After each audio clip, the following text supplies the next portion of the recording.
Buenas noches, licenciado. Buenas noches, licenciado. Buenas noches, gusto de saludarlos y saludarlas. Perdón Buenas noches. el día de hoy, pero tenía una cuestión que no pude postergar. Pero ya estamos aquí. Gracias por conectarse nuevamente. Es un gusto tener otra vez con ustedes la clase de sociología, en este caso de sociología del derecho, que es lo que estamos viendo ya en las clases.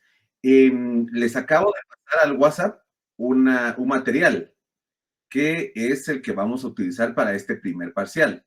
Perdón, segundo parcial. Para este segundo parcial, aquí está este es el material que vamos a utilizar, que es un capítulo del libro de Boaventura de Sousa, que se llama Sociología Crítica de la Justicia, ¿verdad? El capítulo 3 de este libro y pues viene completo en el examen. Es lo que hemos estado hablando las últimas clases, ¿verdad? Incluyendo la clase de hoy. Es lo que hemos visto hasta ahora, los jueces en los distintos tipos, cómo ha ido evolucionando la función de los jueces en el Estado, cómo ha ido cambiando el rol que tienen los jueces. La última clase, pues Daniel explicó los distintos tipos de funciones que tienen los jueces en un Estado moderno, incluyendo el de Guatemala.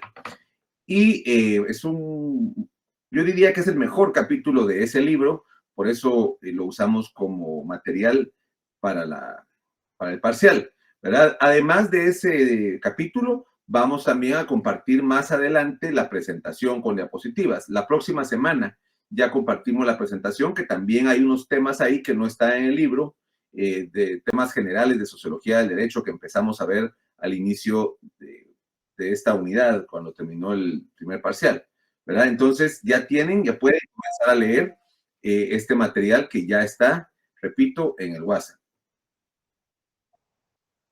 Ya tenemos más de 50 personas en la clase, ¿verdad? Ya podemos comenzar a platicar el tema de hoy. Permítanme, voy a poner la presentación.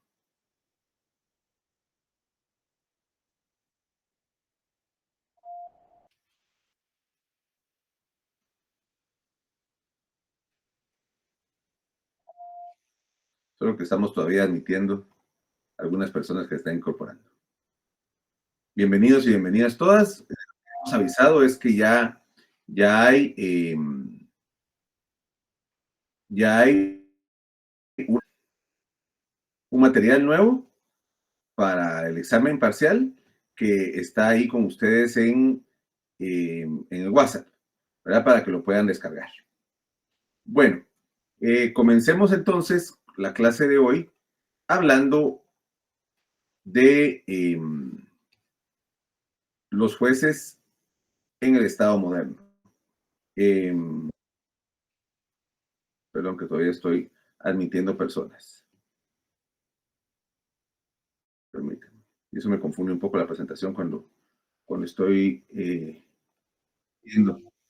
Por eso les damos siempre unos minutos para que ingresen, ¿verdad? Pero ahora, como empezamos tarde, no se pudo.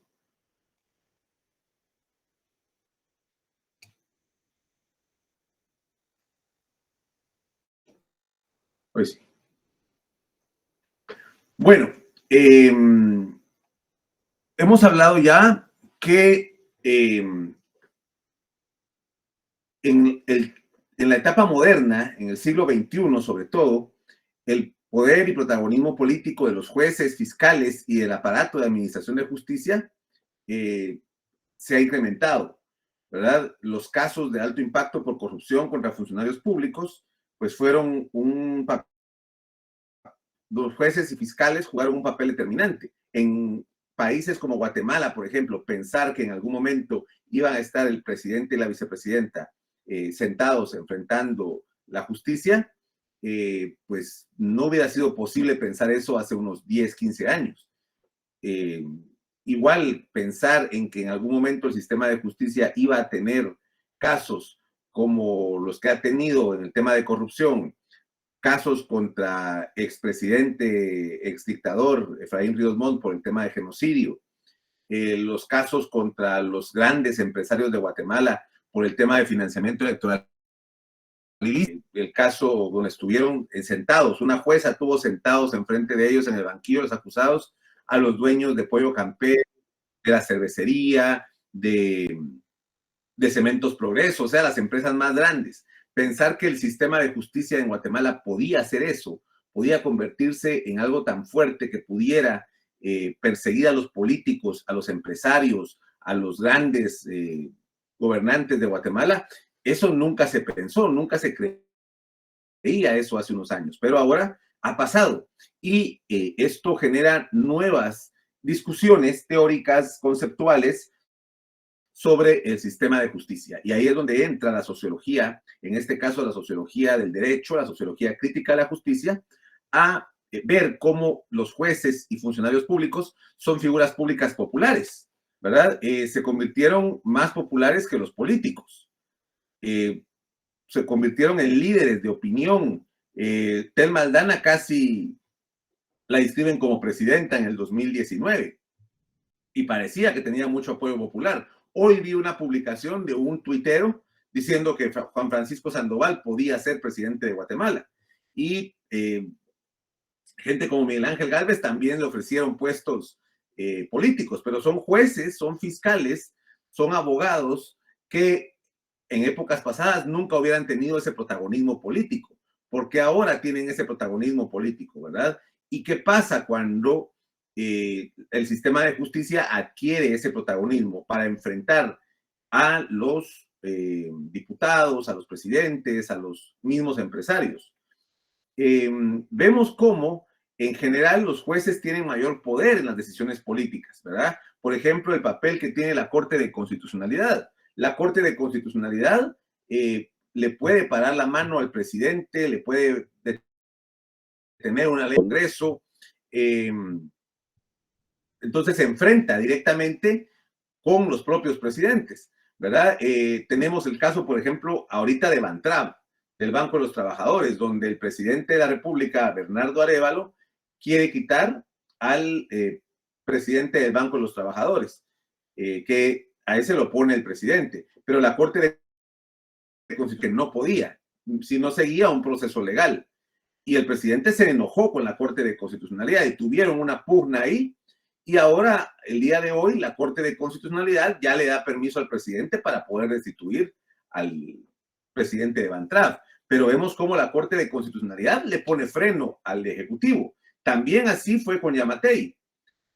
Para que no pensemos que solo esta Corte de Constitucionalidad ha frenado al presidente. No, ya lleva varios años la Corte de Constitucionalidad haciendo eso. Miren, por ejemplo, en la ley de ONGs o en la elección de Cortes del 2019, como la Corte de Constitucionalidad se enfrentó con el presidente. Entonces, los tribunales de justicia, sobre todo los tribunales constitucionales, pero también el Ministerio Público, también los jueces se enfrentan con el poder político. Vemos cómo, por ejemplo, la fiscal general Consuelo Porras ha tenido un enfrentamiento con el presidente de la República desde antes que tomara posesión, ¿verdad? Desde que estaba en campaña. Entonces, si el presidente de la República, muy presidente puede ser, pero no puede destituir a la fiscal general, ¿verdad? Claro, hay, digamos, fundamentos legales para que no pueda hacerlo. En el 2016 se modificó la ley orgánica del Ministerio Público y ya no puede destituir el presidente a la fiscal general. Pero ese tipo de modificaciones legales han fortalecido la independencia del organismo judicial, del Ministerio Público, para que sea de verdad un poder. Cuando veíamos cómo ha evolucionado el sistema de justicia históricamente, veíamos cómo en el primer momento el Estado liberal clásico, el poder judicial muy débil, solo se encargaba de los casos individuales, habríamos hablado de eso, y cómo fue aumentando su poder con el Estado, como a pesar de que el Estado en general entró en crisis, el estado de bienestar, el papel de los jueces incluso se incrementó a partir de un mayor protagonismo político en la persecución de temas como la corrupción o el crimen organizado. Entonces, ¿qué pasa cuando hay estos enfrentamientos entre el poder judicial y el poder político? Pues cuando sucede esto, hay que hacernos 3 preguntas básicas sobre el protagonismo del poder judicial. La primera pregunta es acerca de la legitimidad de los jueces, la segunda es acerca de la capacidad del poder judicial y la tercera acerca de la independencia de los jueces, ¿verdad? Vamos a hablar de estos 3 temas. Cuando hablamos de legitimidad del poder judicial, entramos a un tema muy polémico y sobre todo ahora que en México, no sé si ustedes se han enterado, sería bueno que se enteraran, que pusieran en el chat de PGT o en Google, si todavía no usan herramientas de inteligencia artificial, pongan ahí elección popular de jueces en México, ¿verdad? Porque se está discutiendo que los jueces en México sean electos popularmente y eso les va a dar más legitimidad. Y aquí en Guatemala hay personas diciendo que eso sería bueno, que la gente eligiera a los jueces, ¿verdad? Yo no creo eso, yo creo que la legitimidad del Poder Judicial es diferente a la legitimidad de los gobernantes, como el presidente o los diputados. La legitimidad que tienen ellos sí viene del voto popular. Nosotros elegimos al presidente, elegimos a nuestros diputados y por eso ellos tienen el poder de gobernar, el poder de elaborar leyes, el poder de decir en qué se va a gastar el dinero de los impuestos. Es decir, ellos tienen ese mandato popular. Los jueces y magistrados no son electos popularmente, no tienen la misma legitimidad. La legitimidad de los jueces no se va a mejorar porque los elijan, porque al final de cuentas los jueces no deben ser populares, no es esa su función. Los jueces tienen una función de control de la legalidad, una función de aplicación del derecho.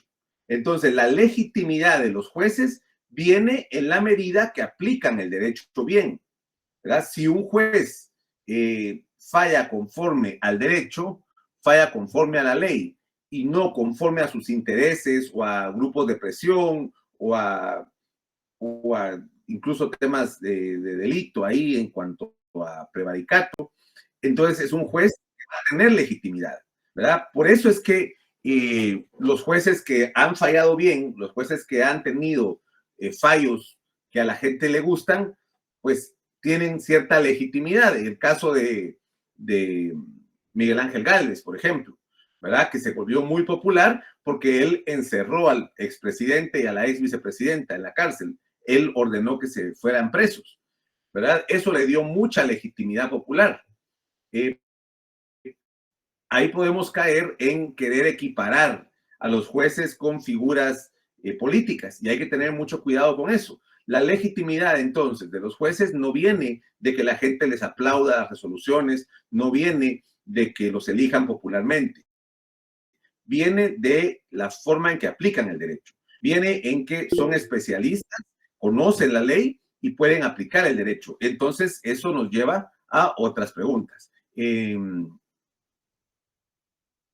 ¿Alguien quería intervenir? ¿Alguien pidió la palabra? No. ¿Alguien dio un comentario? Sí, sí, ahí tiene razón Marlon. El juez Miguel Ángel Gálvez lo acusan de haberse inventado una figura que se llama prisión provisional, ¿verdad? Que está en la Constitución, porque la Constitución es de 1985, pero la figura que está en el Código Procesal Penal es prisión preventiva y tiene marcos de legalidad bastante estrictos. El juez Miguel Ángel Gálvez también se hizo famoso por esa prisión provisional, pero precisamente eso, porque dicen que se inventó una figura jurídica y eso le ha restado legitimidad, ¿verdad? Fue cuestionado por eso, fue cuestionado por un importante grupo popular y de abogados, ¿verdad? Que dicen eso no existe en la ley. Entonces ahí es donde un juez pierde legitimidad.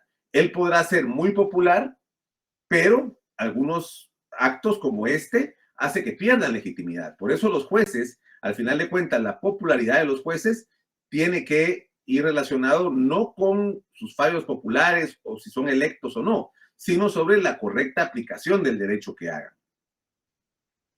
En cuanto a la capacidad del Poder Judicial, este es otro elemento, ¿verdad? No sé si tienen ahí otra pregunta o otro comentario sobre esto. Sí, Khabib, por favor.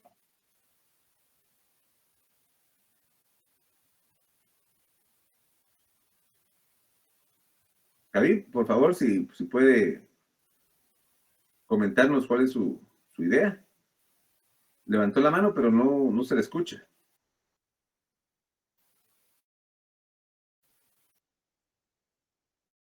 Pues no se le escucha. Tal vez se equivocó. Bueno, la siguiente pregunta se refiere a la capacidad del Poder Judicial. ¿Qué significa esto? El Poder Judicial, cuando va a enfrentarse al sector político, cuando va a enfrentarse a personas muy poderosas, tiene que tener suficientes recursos para llevar a cabo sus funciones. Sin embargo, los recursos con los que cuenta el Poder Judicial tienen limitaciones, ¿verdad? Los recursos propios con los que cuenta el Poder Judicial no son suficientes. Él tiene que depender del Poder Ejecutivo y del Poder Legislativo que aprueban los presupuestos. Claro, hay un mínimo, un piso que está establecido en la Constitución Política de la República que se le tiene que dar obligatoriamente al Poder Judicial, pero eso no les alcanza realmente para tener cobertura nacional, para tener suficiente personal, para contratar más jueces, para abrir más salas. Entonces ahí es donde el Poder Judicial tiene que depender del sector legislativo o del sector ejecutivo, porque ellos son los que aprueban los presupuestos. Tenemos el caso, por ejemplo, del Ministerio Público de Guatemala, que durante los últimos 6, 7 años se le ha incrementado muchísimo el presupuesto. ¿Por qué? Porque el anterior y el Poder Ejecutivo anterior, la legislatura pasada y el gobernante pasado, apoyaban mucho a la fiscal general. Entonces le daban mucho presupuesto. Pero si fuera una fiscal general que va a estar investigando a los diputados, que va a estar investigando al presidente, entonces le van a quitar presupuesto, ¿verdad? Ellos tienen ese poder de establecer el presupuesto del Poder Judicial, incluyendo al Ministerio Público, a la Corte de Constitucionalidad. Entonces, este es un gran problema, porque si queremos un sistema de justicia independiente, se le tiene que dar recursos económicos, materiales y humanos, ¿verdad? Y eso depende mucho del sector político, que es el que traslada los recursos. Claro, las multas, las medidas sustitutivas, hay ciertos rubros que tiene el Poder Judicial propio, los aranceles, algunas cosas que se cobran, pero no es mucho, es muy poco. Entonces sí necesita el presupuesto del Estado. Entonces, un Poder Judicial con mayor solvencia económica que no dependa del Poder Ejecutivo y del Poder Legislativo, sino que tuviera un situado constitucional que le tener más holgura en sus funciones, sería un Poder Judicial más independiente y más capaz de poder enfrentar al sector político. Y el otro problema que tienen los jueces es que dependen de otras instituciones para llevar a cabo sus funciones. Los jueces pueden emitir órdenes de aprehensión, pueden emitir órdenes de allanamiento, de desalojos, ¿verdad? Pero ellos no van a hacer esos desalojos, no es personal judicial, es personal de la policía, es personal que depende del Ministerio de Gobernación. Entonces, ¿qué pasa si no quieren cumplir sus funciones? Por ejemplo, hubo un enfrentamiento entre la Corte de Constitucionalidad y el presidente Jimmy Morales, donde la Corte de Constitucionalidad le dijo, tiene que dejar entrar a Iván Velázquez, que estaba fuera del país, y Jimmy Morales, cuando estaba fuera del país, Iván Velázquez lo decretó non grato, que no podía entrar a Guatemala. Y la Corte de Constitucionalidad dijo, tiene que dejarlo entrar porque hay un convenio firmado con las Naciones Unidas de que el comisionado de la CICIG goza de inmunidad en Guatemala. Y el ministro de Gobernación no quería cumplir la orden. Y si hubiera llegado el comisionado Iván Velázquez al aeropuerto y no hubiera cumplido la orden de la CC, de la Corte de Constitucionalidad, el ministro de Gobernación, ahí hubiera habido un enfrentamiento muy grande, una desobediencia muy fuerte por parte del gobierno. Afortunadamente, Iván Velázquez dijo, mejor ni llego, ¿verdad? Porque si no, se hubiera hecho ahí un relajo muy grande. Pero esto como ejemplo, porque los jueces tienen que depender de otras instituciones. En este caso, dependen de la policía, de gobernación para cumplir sus órdenes. ¿Y qué pasa si el presidente no quiere cumplir una orden del Tribunal Constitucional? ¿Verdad? Ahí hay un enfrentamiento fuerte. Recordemos también en el caso del Serranazo, cuando Jorge Serrano Elías en 1993 se quiso convertir en dictador y suspendió garantías constitucionales, quitó a los jueces, puso a su gente que él quería en la Corte Suprema, desarticuló el Congreso. ¿Qué pasó? Que la Corte de Constitucionalidad se le enfrentó. La Corte de Constitucionalidad dijo que lo que él hacía era inconstitucional y el sector social apoyó a la Corte de Constitucionalidad.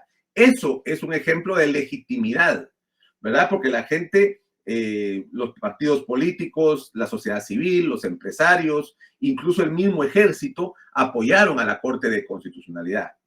Y finalmente Jorge Serrano Elías ¿verdad? Salió a Panamá y hasta la fecha sigue viviendo ahí. Pero ahí otra vez encontramos cómo se enfrentó la Corte de Constitucionalidad y la Corte de Constitucionalidad no era que fuera electa popularmente. El presidente sí había sido electo popularmente, la Corte de Constitucionalidad no, pero tenía la legitimidad que estaba fallando conforme a la Constitución, que estaba en el uso de sus funciones y un fallo legal, ¿verdad? Entonces, ahí sí el ejército apoyó a la Corte de Constitucionalidad, pero si el ejército hubiera apoyado al presidente, se hubiera totalmente roto el orden constitucional, ¿verdad? Entonces sí tienen esas limitaciones el Poder Judicial, que no tiene su propio presupuesto como ellos necesitan y que necesita del apoyo del Ejecutivo para cumplir sus funciones. Pero sin duda la pregunta más importante en relación a los jueces se refiere a la independencia de estos, ¿verdad? ¿Qué tan independientes son los jueces del sector político, del sector económico o del sector incluso del crimen organizado para llevar a cabo sus funciones? Y recordemos en este tema que la independencia judicial tiene dos dimensiones. A lo interno es que al resolver un asunto los jueces solo lo hagan en base a lo que establece la ley. Esa es la independencia judicial. Un juez es independiente si al momento de fallar no va a ver quiénes las partes que están enfrente de él, si uno es poderoso o no, si el otro le cae bien o no, si el otro es popular o no, no, sino que si va a fallar en base a lo que establece la ley en el caso concreto. Entonces es un juez independiente.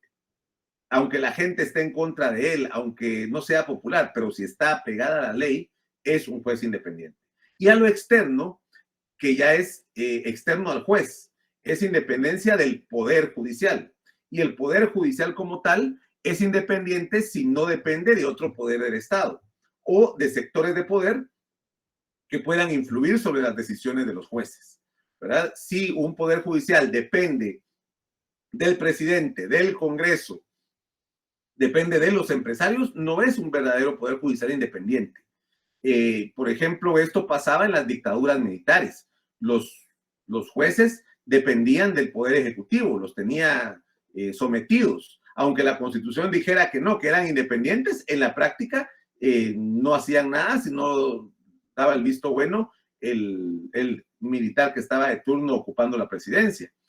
Y más atrás todavía era evidente, por ejemplo, que en tiempos de Rafael Carrera, los jueces eran nombrados y supervisados por el presidente, ¿verdad? El presidente era el que supervisaba a los jueces. Entonces, obviamente, eran jueces de un estado muy básico, un estado liberal muy clásico, aunque era conservador, pero era un estado mínimo, que los jueces no se metían en cuestiones políticas, sino que solo resolvían casos muy pequeños, ¿verdad? Y si no tienen las garantías suficientes de independencia, los jueces realmente no van a poder enfrentar al poder político. Y hay ciertos mecanismos para garantizar que haya una independencia judicial. ¿Cómo garantizamos que los jueces, que son tan importantes en el Estado moderno, como ya lo dijo Daniel en la última clase, todo lo que hacen los jueces, resolver conflictos, autorizar cuestiones, castigar delitos graves, el principio de legalidad, que tiene que ver a veces con enfrentarse al sector político? ¿Cómo garantizamos que un poder judicial sea verdaderamente independiente? Pues hay algunos elementos. En primer lugar, lo más importante es la carrera judicial. ¿Y qué significa la carrera judicial? Es un mecanismo de selección, ingreso, promoción y retiro de los jueces y magistrados que se realice en base a concursos de oposición, ¿verdad? Si para entrar a ser juez se llega por medio de un concurso que solo selecciona a los mejores, ¿verdad?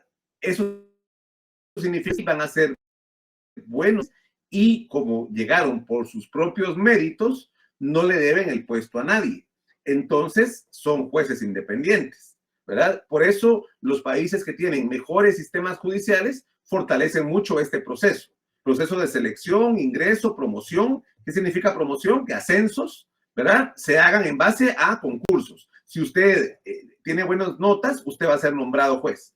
Si usted tiene buenas resoluciones, se analizan sus resoluciones, cuántos casos resuelve al mes, cuántos casos resuelve al año, qué calidad tienen esos fallos. Entonces lo dejamos pasar en su carrera y ser magistrado. Entonces va a ser un juez independiente, ¿verdad? Otro elemento importante es que la selección de los jueces y los magistrados dependa solamente del Poder Judicial. Si los jueces son electos mediante un sistema interno de promoción, de exámenes, de oposición, judicial independiente. En cambio, si lo vamos a poner al Congreso a elegir a los jueces, al presidente a elegir a los jueces, un poder judicial independiente, porque va a depender de otro poder del Estado. Entonces los jueces, para ser nombrados, tienen que quedar bien con el presidente, tienen que quedar bien con el diputado o con los empresarios, que son los dueños de las universidades, y ya no hay independencia judicial. Otro tema importante es la estabilidad en el cargo. Un juez va a ser independiente si sabe que no importa con quién afecte sus fallos, él va a seguir siendo juez. Por ejemplo, en Estados Unidos, los jueces son vitalicios. Un juez llega a un juzgado y hasta que se muere va a seguir siendo juez, ¿verdad? Ni siquiera cuando está muy viejito, ¿no? Hasta que él dice, yo ya no puedo trabajar, me quiero retirar, o a veces hasta que se mueren dejan de ser jueces. Eso les garantiza que nadie los va a venir a quitar porque está de acuerdo con un fallo, porque no está de acuerdo con un fallo, ¿verdad? Porque afectó a una gran empresa o porque afectó a un diputado, no importa. Si él no lo puede mover, ahí se va a quedar y va a seguir fallando en forma independiente. Otro tema importante es la remuneración adecuada, ¿verdad? Si los jueces y magistrados son bien pagados, también aplica para los fiscales, va a haber menos posibilidades de que sean corruptos. Claro, también siempre hay quienes abusan y no tienen límite, ¿verdad? Hay personas que ganan muy bien y siempre quieren tener más dinero, pero en teoría, un tema para garantizar que no se meta a corrupción el juez, que no se meta a hacer negocios, es que se le pague bien por su trabajo, ¿verdad? Y además es un trabajo de un profesional que tiene riesgos, que exige una gran capacidad de resolución, entonces es positivo que se les pague bien para que resuelvan bien. Otro tema es garantizar la seguridad de jueces y magistrados. Imagínense ustedes en un departamento donde haya mucho narcotráfico, ¿cómo va a enfrentar el juez un caso de narco? Solo si tiene suficiente seguridad, solo si sabe que se le va a cuidar. Los jueces, por ejemplo, italianos, Sergio Falcone y otros, que enfrentaron a la mafia italiana en los 70s, pues fueron asesinados por la mafia. El presidente de la Corte de Constitucionalidad en Guatemala en 1993, el mismo presidente que se enfrentó con Serrano Elías, Epaminondas González Dubón, fue asesinado aquí en Guatemala, ¿verdad? Poco después de que Serrano Elías se fue, mataron a Epaminondas González. Entonces, si los jueces tienen seguridad, van a ser más independientes. En cambio, si un juez no tiene suficientes condiciones de seguridad, lo están persiguiendo, lo están acosando y el sistema no hace nada, mejor se va, como ha pasado aquí en Guatemala, que hay jueces que se han ido porque no se sienten de seguridad suficientes en Guatemala. Y también es importante contar con sistemas de supervisión y sistemas disciplinarios adecuados sobre los jueces, ¿verdad? Es decir, no es darle todo a los jueces carta blanca. Suficiente salario sí es importante, seguridad es importante, estabilidad también, pero también que haya un mecanismo para supervisar a los jueces, ¿verdad? Eso también hace más independiente a los jueces, porque va a tener solo a los mejores jueces ustedes ahí. Y un sistema disciplinario adecuado permite que solo sean sancionados cuando cometen faltas. Por ejemplo, había un juez en Guatemala que siempre llegaba borracho al despacho, ¿verdad? Entonces ese juez tenía que ser sancionado. Al final lo sacaron, ¿verdad? Pero tiene que funcionar el sistema disciplinario y un sistema de supervisión. Si tenemos todo esto, ¿verdad? Carrera judicial, remuneración, seguridad, supervisión, estabilidad en el cargo, son mecanismos para decir, tenemos jueces independientes, entonces estos jueces van a ser suficientemente independientes como para enfrentarse al sector político, garantizar los derechos de las personas, no depender del sector económico o político, ¿verdad? Ahora, ¿cómo estamos en Guatemala? En Guatemala como que hacemos todo lo contrario a la independencia judicial. Si tenemos jueces independientes en Guatemala, son de verdad porque ellos son muy valientes, que son muy comprometidos, porque tenemos todo el sistema para no tener jueces independientes, ¿verdad? Para empezar, la carrera judicial en Guatemala solo llega hasta juez de primera instancia, ¿verdad? Es decir, ustedes pueden entrar como jueces de paz, luego ascienden a jueces de primera instancia y ahí termina su carrera judicial, porque para ascender a magistrados de apelación, a las famosas comisiones de postulación, que es lo que estamos analizando ahora en nuestro trabajo grupal, ¿verdad? Tienen que ir a las famosas comisiones de postulación y ahí tienen que quedar bien con decanos, con rectores de las universidades, con los mismos abogados, con los otros magistrados, para que los tomen en cuenta. Y después al Congreso todavía. Entonces, no existe carrera judicial como tal. La selección de los magistrados la realizan las comisiones de postulación y el Congreso. Si ustedes se van a dar una vuelta por la 9ª Avenida, 8ª Avenida, 7ª Avenida de la Zona 1, ahorita van a ver a ese montón de magistrados que tienen que ir a pedirles a los abogados para que los nombren, ¿verdad? Porque los abogados, si no conocen a los magistrados, no los van a nombrar. Ellos mismos piden, vénganse aquí a reunirse si quieren ser nombrados, ¿verdad? Entonces ya ahí se rompe el tema de independencia judicial, porque de nada sirve que en la comisión de postulación haya sacado 100 puntos, hayan votado 37 personas por él para que fuera magistrado, si después todavía tiene que votar por él 160 diputados, ¿verdad? Entonces ahí se rompe todo el tema de independencia judicial porque tienen que ir a quedar bien con los diputados, a garantizarles que van a resolver sus casos rápido, que los van a atender, en fin, hay un montón de temas ahí que no tienen nada que ver con un juez independiente. Lamentablemente ese es el sistema y eso hay que hacer para quedar electo, ¿verdad? ¿Por qué no? Porque no existe la carrera. ¿Y por qué? Porque la Constitución está mal hecha. Nuestra Constitución de 1985 está mal hecha en ese sentido. Está bien hecha en otros temas, los derechos fundamentales son buenos, pero el diseño constitucional es muy deficiente en el tema de justicia, ¿verdad? Por ejemplo, que actores externos al sistema de justicia seleccionen a los magistrados. ¿Qué tienen que estar haciendo los decanos? ¿Qué tienen que estar haciendo ahí seleccionando abogados? Seleccionando jueces o magistrados. ¿Y quiénes son los que están detrás de los decanos? Por ejemplo, en las universidades privadas. ¿Quiénes son los dueños de las universidades privadas? Pues hay personas individuales, hay grupos de poder detrás y ellos dicen a quién tienen que ir a votar los decanos. Entonces, mientras no compongamos eso en la Constitución, no va a haber una verdadera independencia judicial. Otro gran problema es que el cargo de magistrado solo dura 5 años. Esto quiere decir que cada 5 años tiene que volver el mismo proceso, el mismo cambio. Y a veces, si una persona no tiene contactos, si no tiene conocidos dentro del sector político o dentro de los decanos, no lo van a poner, aunque haya sido un excelente magistrado. En la última elección hubieron excelentes magistrados que se quedaron fuera porque no los quería el sector político, ¿verdad? Entonces ahí es otro gran problema sobre la independencia judicial.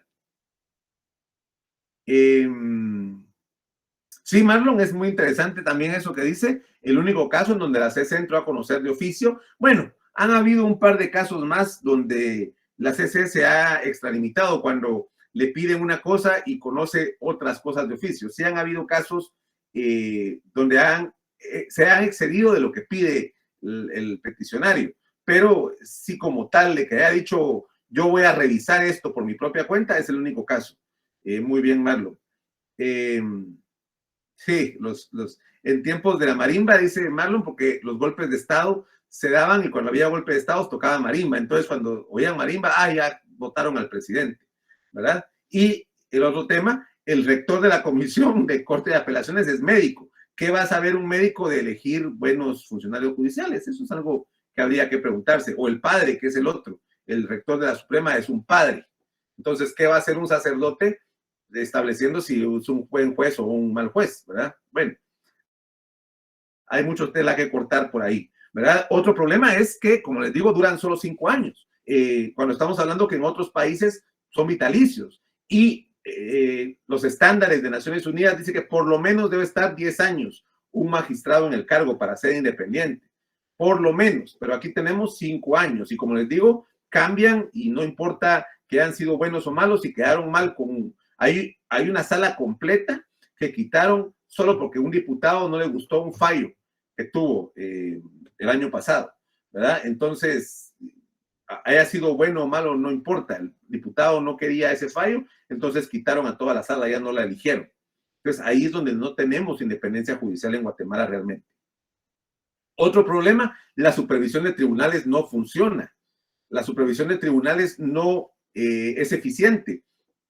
Pueden haber muchísimas quejas contra un juez, pero si tiene contactos adentro o afuera del organismo judicial, no lo van a sancionar, ¿verdad? Es muy pocas veces las que han sancionado a un juez la supervisión de tribunales, a pesar de que hay gente que no llegue, a pesar de que hay gente que llega en estado de ebriedad, a pesar de que hay fallos que no tienen nada que ver. Veamos el caso de los jueces que están persiguiendo a los estudiantes de la Universidad de San Carlos. Todos sabemos que no hubo un daño real a las instalaciones de la universidad, pero ahí están los fiscales y los jueces metiendo presos a personas como Gade Echeverría, que era un cantante que no tiene nada que ver con un criminal, pero está preso, ¿verdad? Y ahí no funciona la supervisión de tribunales ante abusos evidentes de jueces y fiscales.